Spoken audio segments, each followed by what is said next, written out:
국민이 겪고 계신 혼란과 고통에 대해서 사과할 것이 아니라 이런 고통과 혼란을 초래한, 그리고 행정부의 수반인 윤석열이 대한민국 군대를 동원해서 이 국회의 권능을 정지하고 나라를 장악하려고 했던 그 불법하고 우연적인 그 행동에 대해서 장관은 국민께 사죄했어야 됐습니다. 이 부분에 대해서 다시 한번 분명하게 생각을 해보기 바랍니다. 두 번째, 장관은 호소문에서 정부가 어떤 순간에도 반드시 헌법과 법률에 따라 정상적으로 작동해야 합니다라고 말씀하셨습니다. 국회 때문에, 야당 때문에 헌법과 법률에 따라 정상적으로 작동하지 않는 대한민국이 되었습니까? 그렇지 않지 않습니까? 군대를 동원해서 국회의 권능과 권한과 기능을 정지시키려고 해서 이 헌정을 중단시키려고 한 이 국헌문란, 이것이 국회가 일으킨 것입니까?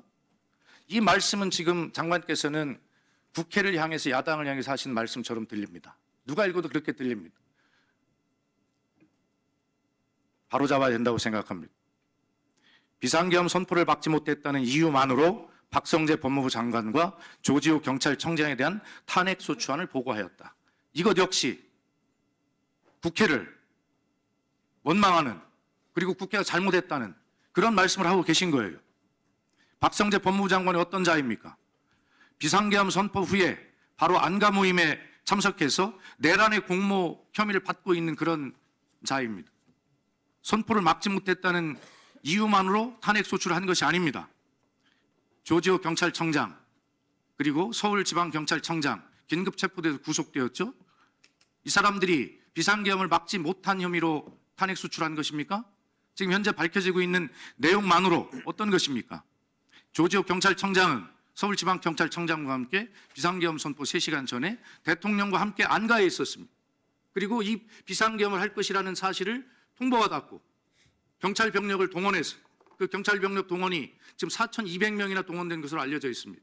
윤석열은 소수의 병력을 국회에 보냈다고 하지만 경찰 병력만 4,200명이고 현재 밝혀진 군대 특수부대만 해도 1,600명이 넘는 것으로 밝혀지고 있어요. 이 조지호 경찰청장은 탄핵을 막지 못했다는 이유로 탄핵 수출을 한 것이 아니라 바로 이렇게 대통령 윤석열과 함께 비상계엄을 공모한, 내란을 공모한 혐의로 탄핵 소추를 당한 것입니다. 최재해 감사원장을 포함하여 20명 가까운 고위공직자가 연속적으로 탄핵 수출되면서 정부가 정상적인 국정 운영을 하는 것이 어려워졌다. 이것 역시 민주당이, 야당이 아무 잘못이 없는 국무위원들을 탄핵 소추해서 이 국정이 어려워졌다라고 야당을 지금 비난하는 이런 취지로 읽히는 글입니다. 최재해 감사원장이 어떤 자입니까? 그 인사청문회에서 감사원이 대통령의 업무를 보좌하는 기능을 한다라고 한 이런 허무맹랑한 소리를 한 자입니다. 전 정부의 통계 조작에 대해서 어떻겠습니까?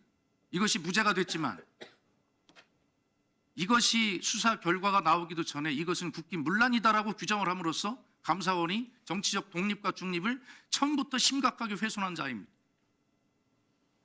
이런 자를 그 직에 그냥 놔둬야 됩니까? 그리고 최재해 감사원장은 그렇게 많은 국민적 의혹을 샀던 대통령실의 관저공사 21g이라고 하는 작은 회사에 이것을 왜 맡겼고 그 공사 수주의 배후에 김건희가 있는 것이 아니냐라고 하는 국민적 의혹이 핵심임에도 불구하고 김건희가 그 배후에 있었는가 아닌가 하는 것은 이 감사의 초점이 아니다라고 하는 그런 망발을 한 자입니다. 세상 역대 볼 수 없는 그런 최악의 감사원장이었어요. 대통령실 관저에 있는 초호화 스크린 골프장으로 의심받는 정진석 비서실장 이 자리에 나와서 창고라고 이야기했던 그 건물에 대해서는 아예 감사 대상에서 통째로 빼버렸습니다. 어떻게 이런 자가 정치적 독립과 중립을 지키는 감사원장이고 이런 자를 탄핵 소추하지 않을 수 있겠습니까? 다음, 장관께서는 그 호소문에서 장관들이 모두 공석이 되면 국민들이 일상에 큰 위험이 될 수 있다 이렇게 말했습니다. 장관, 이 비상계엄 하나를 막지 못한 국무위원들, 이 국무위원들이 그 자리에 있는 것이 국민의 일상에 큰 위험이 되는 것 아닙니까? 장관은 왜 국회 본회의장에서 국민들을 상대로 그렇게 잘못이 없으면 왜 고개를 숙였습니까? 그리고 한미일 그리고 많은 우방들과의 신뢰를 유지해야 한다 이런 이야기를 했습니다.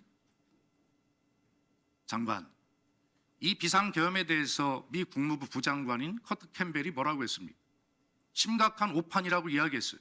이것은 심각한 내정 간섭이 될 수 있는 발언임에도 불구하고 이런 발언을 하고 있는 것입니다. 토니 블링컨 국무부 장관은 탄핵소추 가결 이후에 뭐라고 했습니까? 한국의 민주주의 탄력 회복성을 보여주었다고 높이 평가하고 있습니다. 한미의 동맹과 한미일의 관계를 해치는 것은 바로 윤석열의 비상계엄과 이런 문제가 동맹 관계를 해치는 것이지, 그리고 조태열 외교부 장관이 비상계엄이 있던 그날 이만은 미국 대사와 점심을 먹고 그날 오후부터 전화를 안 받았다는 거 아닙니까? 안보 1차장도 전화를 안 받았다는 거 아니에요? 어떻게 미국 대사의 전화를 안 받는 외교장관과 외교부 안보 2차장, 1차장입니까? 있을 수 있습니다. 이런 자들이 바로 한미 동맹을 완전히 해치는 그런 행위 아닙니까? 내용이 더 있습니다만 장관이 국민께 읽었던 이렇게 심각하게 내용의 본질도 모르고 왜곡된 사실이 아닌 이러한 대국민 호소문, 이것은 바로 내란에 동조하는 행위입니다. 법에도 그렇게 되어 있어요. 내란을 선전하는 자는 징역에 처하도록 되어 있습니다. 장관은 단순히 내가 쓴 게 아니고 정부 대변인으로서 그냥 읽은 것뿐이다라고 말씀하고 계시지만 국무위원 자리가 그렇게 한가한 자리가 아닙니다. 그리고 저도 알아봤어요. 장관은 이것에 대해서 반대 의견을 가지고 있었다. 그러나 총리실에서 심한 압박으로 할 수밖에 없었다라고 이야기할 수 있지만, 그런 잘못된 것이라는 생각을 갖고 있었으면 직을 걸고 이렇게 해서는 안 된다라고 했어야 되는 것 아닙니까? 정부 대변인으로서 어떻게 국민에게 이렇게 국민을 속이는 담화를 발표할 수 있습니까? 이 부분에 대해서 장관, 지금 기회를 드릴 테니까 1분 드립니다. 이 부분에 대해서 본 의원의 지적에 대해서 동의하는지 여부와, 그리고 동의한다면 국민께 이 내란에 정말 동의하는 국민들에게 이 내란의 목적과 내용을 잘못 이해하도록 만든 그 엄중한 잘못에 대해서 사죄하십시오. 말씀해 보세요. 의원님 말씀 잘 알겠고요. 실제적으로 물론 그렇게 해석이 된다면 실제 저희들이 그것을 호소문으로 발표할 때는 정말 아까도 말씀드린 것처럼 앞뒤에 그런 여러 생각이 있는 것이 아니고 정말 이 안타까운, 이 혼란스러운 이 현실에 대한 조속한 안정을 위해서 호소문 자체로 그냥 저는 이해를 해주셨으면 좋겠다라는 뜻으로 사실은 말한 겁니다. 그러니까 그 이상도 그 이하도 없고요. 그렇게 느끼셨다면 제가 사과도 드리겠고요. 또 그 이외에 이런 부분이든 어쨌든 국무위원으로서의 전체적인 책임을 벗어날 수는 없습니다. 그러니까 제 입장에서도 책임져야 될 일이 있으면 책임을 져야 되고요. 그래서 그런 뜻으로 말씀드리겠고요.